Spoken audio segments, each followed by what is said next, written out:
Bienvenidos a un nuevo programa, muchas gracias por acompañarnos, gracias por estar ahí del otro lado. Seguimos avanzando, seguimos predicando, seguimos hablando del amor de Dios. Es por eso que te invito a que compartas estos programas, a que compartas todos estos videos que estamos subiendo también a nuestro canal de YouTube para que más personas puedan conocer del amor de Dios. Te pregunto, ¿no? Y decime, no hace falta que contestes en voz alta. ¿Te gustan estos videos? ¿Te gustan este contenido? ¿Te gusta? ¿Te hace bien? ¿Te ayuda a seguir creciendo? ¿Por qué no lo compartís? ¿De qué otros temas te gustaría que hablemos? ¿De qué? Dejanos en los comentarios, escribinos a las diferentes redes que van a ir también apareciendo a lo largo del programa. Comunicate con nosotros para, no sé, recomendar si tenés alguna duda, si tenés alguna inquietud, para que nosotros podamos ayudarte y podamos crecer juntos como familia en Cristo, ¿no? Una familia que tiene un propósito, una familia que vive con un objetivo, y es hablar del amor de Dios a todo el mundo. Compartir al mundo entero, un mundo que está desalentado, podríamos decir, un mundo que está cada vez moralmente peor, un mundo donde ya hay cada vez más inseguridad, más maltrato.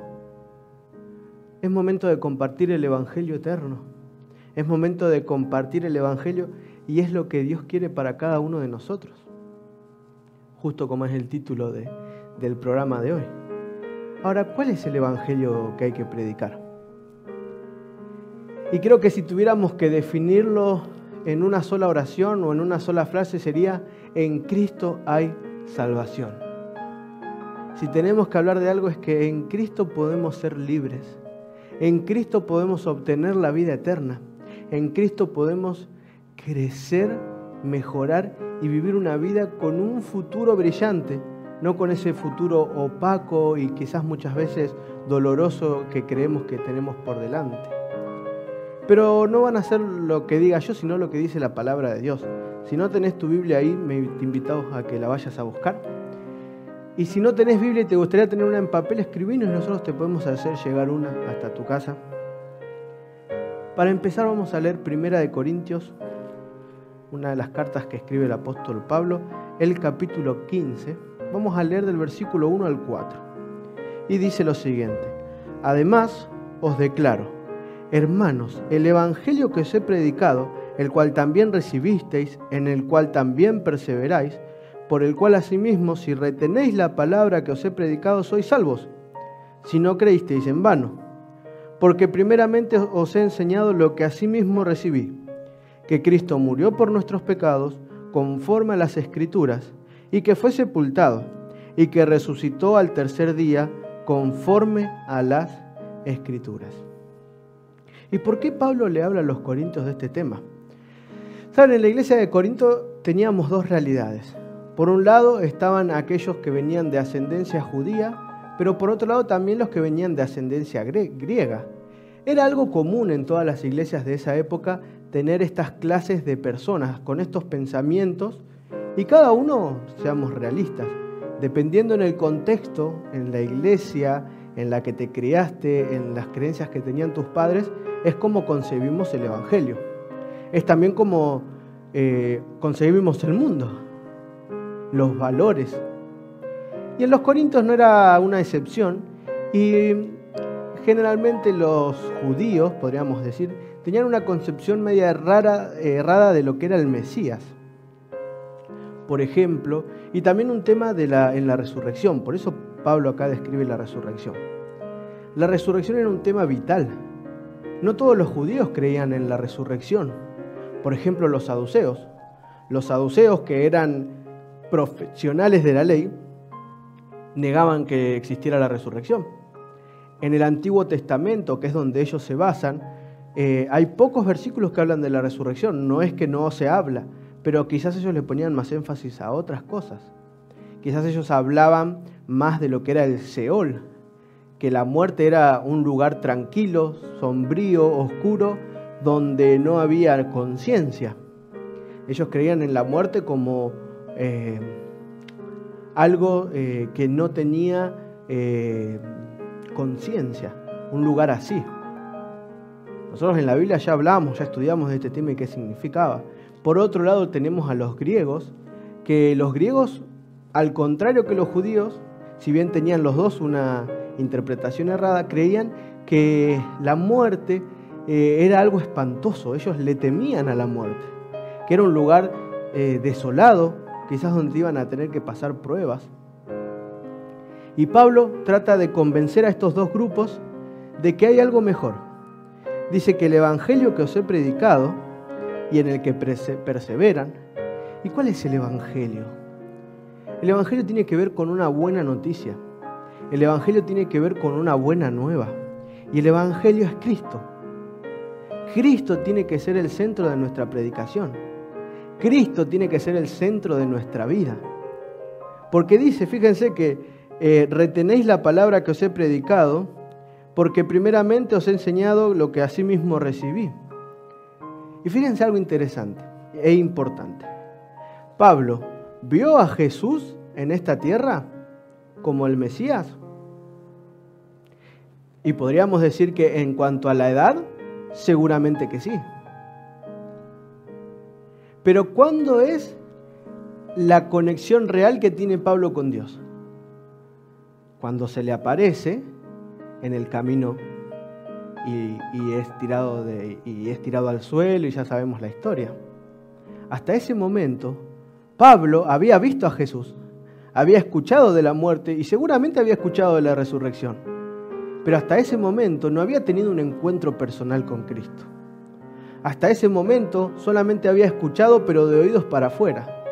No había hecho carne, no se había hecho una persona que escuchara y se interesara por lo que era Cristo. Por eso había decidido matar a todos los que decían ser cristianos. Entonces Pablo predica y les dice que fue sepultado y que resucitó al tercer día conforme a la Escritura. La Biblia ya hablaba desde un principio de lo que iba a suceder. Y ese es el mensaje que tenemos que dar. Esa es la buena nueva, que ni la muerte es el final del camino para todos aquellos que confían en Cristo.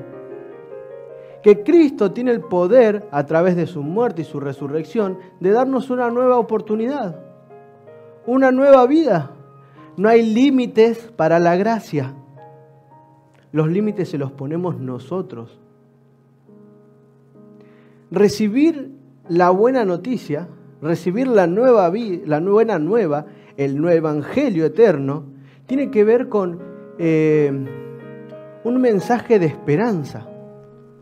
La palabra de Dios en nuestra vida nos tiene que dar estabilidad emocional.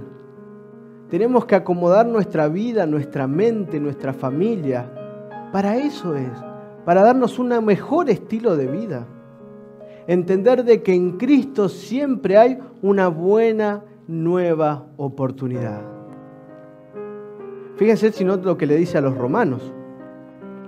Muchas veces creemos que estamos solos en esta lucha y que el evangelio es solamente para unos pocos.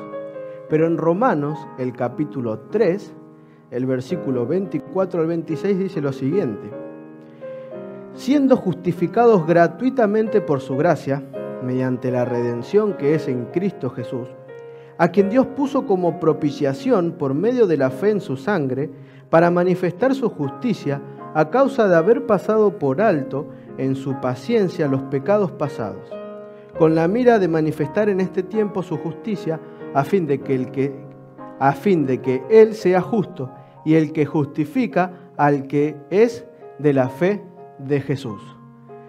Suena medio un trabalengua, ¿no? Vamos a explicarlo un poquito mejor. Fíjense que dice que Cristo es nuestra propiciación.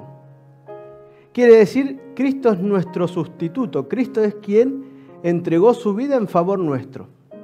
En otras palabras, por medio de la gracia, mediante la gracia que se obtiene a través de los méritos de Jesús en la cruz, nosotros hoy podemos ser salvos. Y hay una palabra que utiliza acá que es espectacular, que es redención. La redención tiene que ver con sacarte del lodo, del pozo más profundo en el que te encontrás, como un lodo cenagoso, como un barro que no podés hacer pie, y poner tus pies sobre peña. Elevar tu condición. Y elevar no quiere decir creernos más que nadie, sino vivir una vida en santidad, en paz. Esa es la verdadera redención. La redención es sacarte del lugar oscuro en el que estás y llevarte a la luz. Ese es el evangelio que tenemos que predicar, un evangelio de nueva oportunidad, un evangelio de nueva vida, un evangelio de que no importa lo que hayas hecho, ningún pecado es tan oscuro que la luz de Cristo no pueda iluminar. ¿Se entiende? La cruz, la muerte de Jesús en la cruz, nos abre las puertas del cielo. Acá Pablo está diciendo, gracias a que Jesús murió en la cruz, nosotros podemos heredar la vida eterna. La muerte de Cristo en la cruz sirve para restaurar la relación rota que genera la presencia del pecado en nuestra vida. Y de eso se trata el Evangelio eterno. Un Evangelio que nos invita a arrepentirnos, a formar parte del ejército de Dios, podríamos decir. El Evangelio nos invita a dejar esa vida antigua, no por nuestros méritos, sino porque permanecemos en las filas de Cristo. Y permanecer, ser un hijo de Dios, no significa no pecar o tener una vida perfecta, sin pecado, sin errar, sino que significa que no importa cuántos pecados cometa, Dios siempre me va a perdonar. Hay que tener cuidado. Porque también podríamos creer que esto me da licencia libre para pecar, total Dios me perdona. No se trata de esto, sino se trata de que estudio la palabra de Dios, leo lo que dice la Biblia y trato de amoldar mi vida a lo que Dios quiere para mí. Siempre lo que Dios quiera para mí y lo que encontramos en su palabra va a ser mucho más superior de lo que nosotros podríamos hacer por nosotros mismos. Porque Dios nos ama, Dios nos cuida y decidió dar su vida en nuestro favor y ponerse como propiciación. Propiciación es estar en el lugar de. Propiciación tiene que ver con que yo, por mis medios, tendría que obtener la muerte porque soy un pecador. Pero Cristo pone su muerte en mi lugar. Cristo, quien entregó su vida por vos y por mí, nos puede hacer justos. No porque nosotros lo merezcamos, sino porque su amor incondicional hacia nosotros los lleva a darnos siempre una nueva oportunidad. Ponete a pensar un poquito ahora tu vida, en lo que te trajo hasta acá hoy. Seguramente no todas las decisiones fueron acertadas, pero tampoco todas las decisiones fueron erradas. Ahora pensá en esto, ¿Dios te acompañó o no? Si vos hoy estás escuchando este mensaje, es porque hoy Dios te está dando una nueva oportunidad. No importa qué sea lo que te haya traído hasta acá, abrile el corazón a Cristo. Deja que te muestre esta nueva forma de vivir. Deja que sea Él quien te dé esta nueva, buena nueva, que es el Evangelio. Tenemos que dar un mensaje de arrepentimiento y de sometimiento a Cristo nuestro Salvador. Él es capaz de dar su vida por nosotros. ¿No podemos nosotros entregarle un poquito del gran amor que Él nos da? Pedro, quien era contemporáneo a Pablo, escribe también a las iglesias. Y en su primera carta, que vamos a ir a buscar, en el capítulo 1, él habla del versículo 18 al 21 y dice lo siguiente. Primera de Pedro 1, del 18 al 21. Sabiendo que fuisteis rescatados de vuestra vana manera de vivir, la cual recibisteis de vuestros padres, no con cosas corruptibles como oro o plata, sino con la sangre preciosa de Cristo, como de un cordero sin mancha y sin contaminación, ya destinado desde antes de la fundación del mundo, pero manifestado en los postreros tiempos por amor de vosotros, y mediante el cual creéis en Dios, quien le resucitó de los muertos y le ha dado gloria para que vuestra fe y esperanza sean en Dios.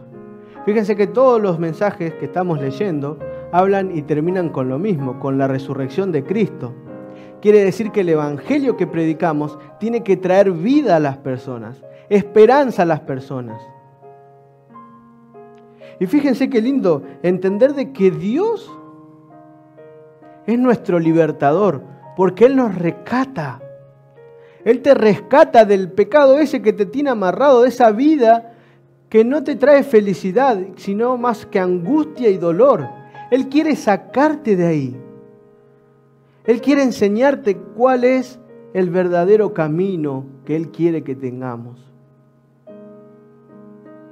Quiere quitar esta actualidad que tenés, este presente sin esperanza, de un mundo en decadencia, por un futuro esperanzador, con una vida nueva, unos cielos y una tierra nueva. Acá Pedro presenta a Jesús como el rescatador oficial de nuestras almas. Fíjense que dice: rescatados de vuestra vana manera de vivir. Esta vana manera de vivir que tiene que ver con una vida sin rumbo. Una vida llena de vicios, donde los placeres van por delante de la razón, donde solamente damos rienda suelta a lo que nos perjudica, lo que sabemos que nos hace mal, pero preferimos seguir haciéndolo. Una vida enfocada en lo material, en lo presente, y Dios quiere sacarte de esta vida sin rumbo, sin final feliz, sin un día claro, y darte una nueva vida. Y fíjense que esto no es casualidad. Pedro lo presenta como el que nos rescató, no con plata, sino con la sangre propia del Cordero, sin mancha y sin contaminación. Y claramente Pedro le está hablando a un grupo de gente que se sabía de memoria el capítulo de Isaías 53. Cuando Pedro les habla, lo primero que seguramente se le viene a la mente a sus lectores, a sus oidores, es el Salmo 53. ¿Sabes de qué habla el Salmo 53? El Salmo 53 presenta a un Mesías sufriente. Si todavía no lo leíste, espera que termine este programa y ponételo a leer. Pero no lo leas como un capítulo más. Léelo sintiendo lo que estás leyendo, imaginándote lo que Jesús tuvo que pasar. El Isaías 53 es el reflejo de un Dios de amor que pone por delante la vida de su criatura antes que la suya.